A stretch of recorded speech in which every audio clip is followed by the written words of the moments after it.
will finally be able, with its wonderful science and technology and art and culture and music and innovation and creativity, to live in peace and security.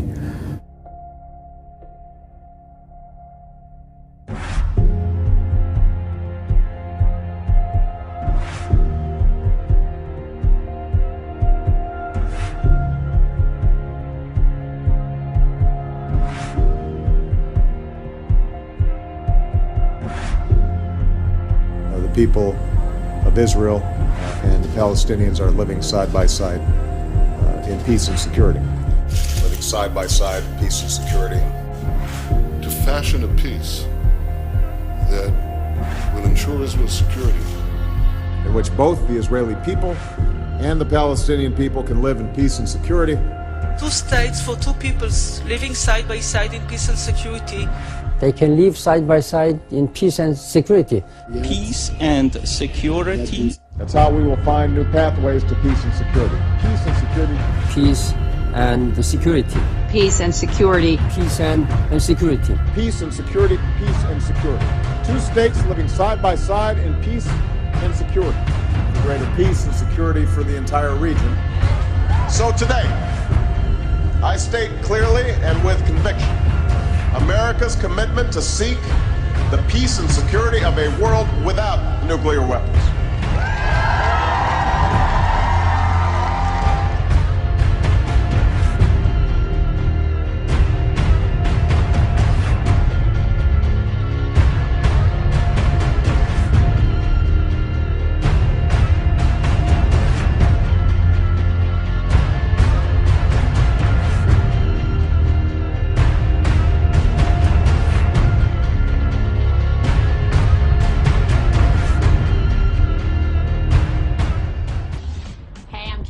And this is Google Current. Searches were up for Baja Beach Club this week, a nightclub in Barcelona. Now the place looks like a good time, but people all over the world don't start searching for a nightclub unless it's doing something freaky. And it is. The club began injecting ID chips into its VIP guests 2 years ago. Right-sized chips allow VIPs to skip the whole velvet rope routine, get into the swanky VIP areas, and charge drinks automatically. Sort of like starting a tab in your arm. This week, a U.S. company called CityWatcher.com adopted the same technology and implanted chips into a few employees, eliminating the need for company IDs or access cards. But some folks are worried that CityWatcher has bigger plans for the chips. That's because the company makes its money setting up camera systems for cities trying to keep an eye on crime-ridden areas. An obvious next step for a surveillance company would be virtual tracking, which has some people freaked out. People like Catherine Albrecht, founder and director of Caspian, Consumers Against Supermarket Privacy Invasion and Numbering. That's the group that took on Walmart a little while back when they first switched to radio frequency chips to track packages.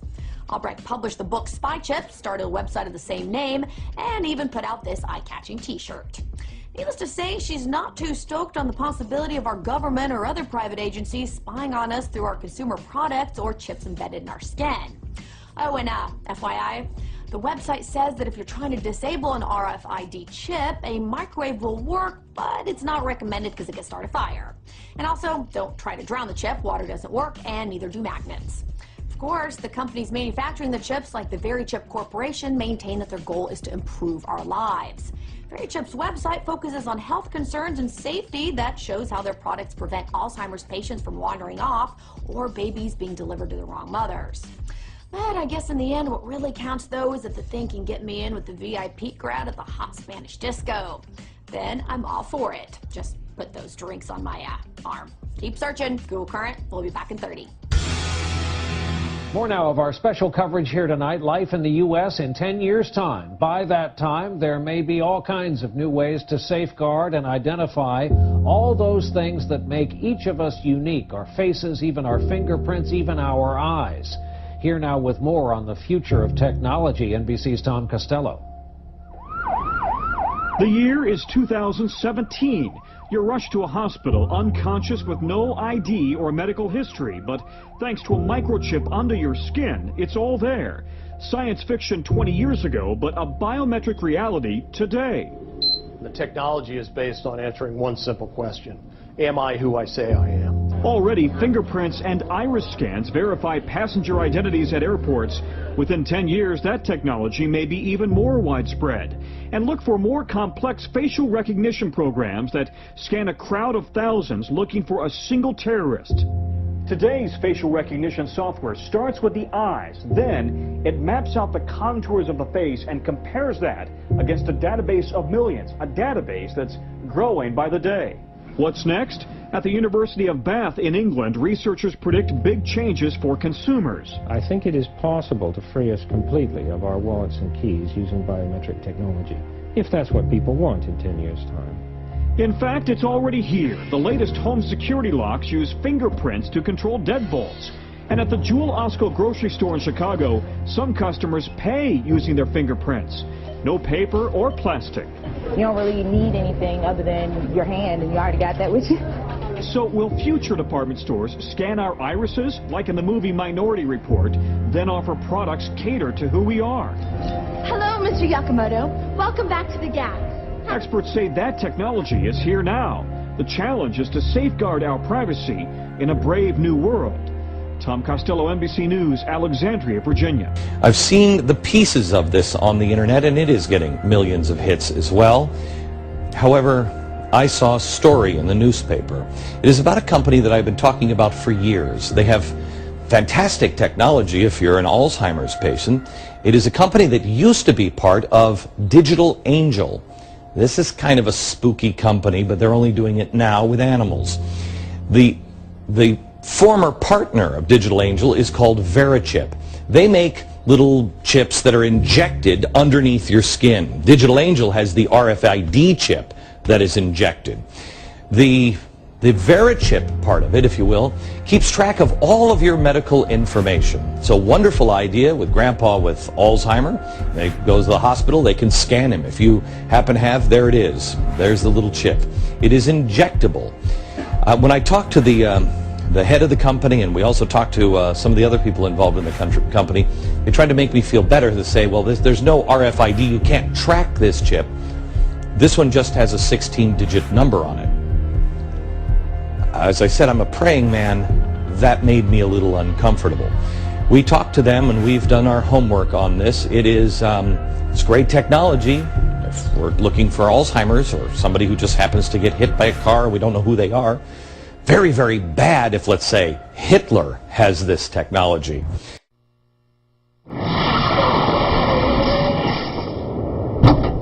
Would you kindly tell me what you're doing in the road? I'm with the help desk. You're lost. You're headed to Fresno. Fresno, right. This is the road to Albuquerque. How'd you know we were lost? The boxes told me. The boxes? RFID radio tags on the cargo. Helps track shipments. The boxes knew we were lost. Maybe the boxes should drive. Very funny.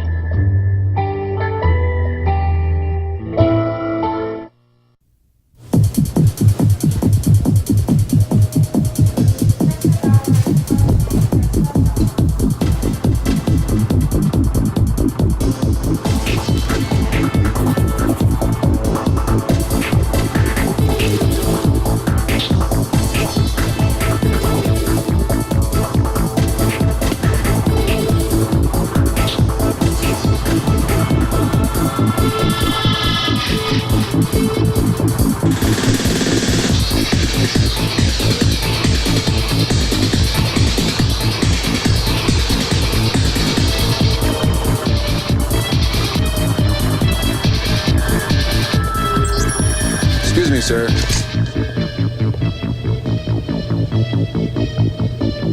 Forgot your receipt. Checkout lines. Who needs them? Have a nice day. This is the future of e-business.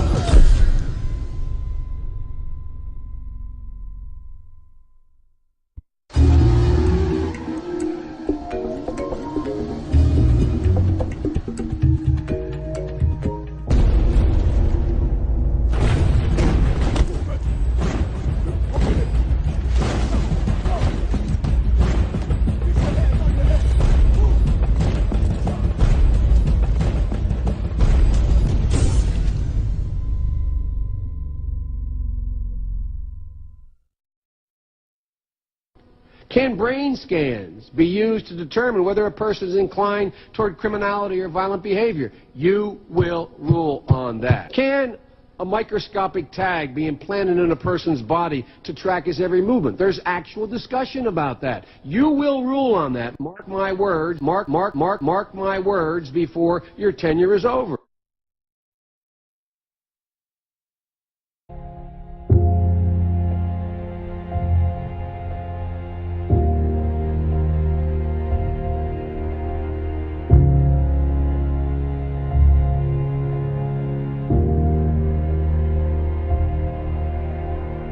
I think it is possible to free us completely of our wallets and keys using biometric technology.